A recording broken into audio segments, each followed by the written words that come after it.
Assalamu alaikum, Pakistan Zindabad. Glimpses of a stakeholder workshop of government official of district Malir.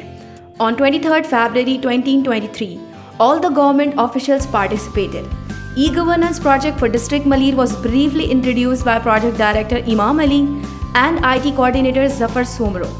Media coordinator Anam Asghar Ali defined the implementation strategies for strengthening the social media channels of Deputy Commissioner Malir office.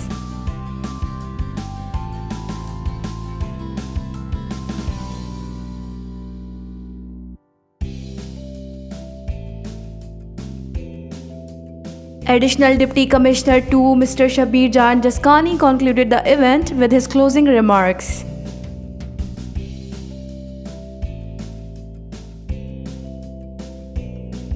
We are thankful to DC Malir, Hands Pakistan and e-governance project team for making this event possible and successful.